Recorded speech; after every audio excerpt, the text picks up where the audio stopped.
ইন্দ্রাণীদের না বলা কথা শুনলাম। আমার অনেকটা দায়িত্বভার সোমনাথকে আমি দিয়ে দিয়েছি।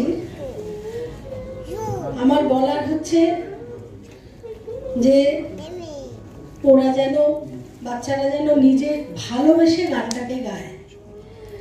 আমি করাচ্ছি বা মা বাবা বলছেন সেটা যেন না হয়, ওদের যেন ভালোবাসাটা তৈরি হয় এবং খুব মন দিয়ে রেয়াজ করুক। পড়াশোনা তো থাকবেই, পড়াশোনা তো একটা সার্টেন জায়গায় যেতেই হবে, কিন্তু গান বাজনাটা যেন সাথে থাকে, সেটা আমি ভগবানের কাছে প্রার্থনা করব। সবাই খুব ভালো গায়, খুব ভালো গায়, কিন্তু যদি ওরা একটু আরো মন দেয়, মনে হয় অনেকটা দূর এগিয়ে যেতে পারবে।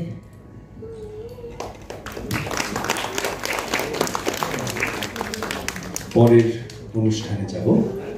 নিয়ম বা শৃঙ্খলার এক প্রয়োজনীয় শিক্ষা আমরা প্রকৃতি থেকেই পাই।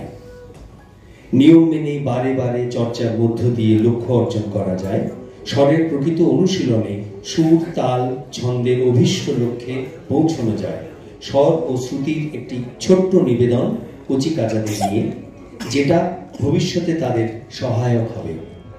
এই কম্পোজিশনটি পদ্মভূষণ পণ্ডিত অজয় চক্রবর্তীর।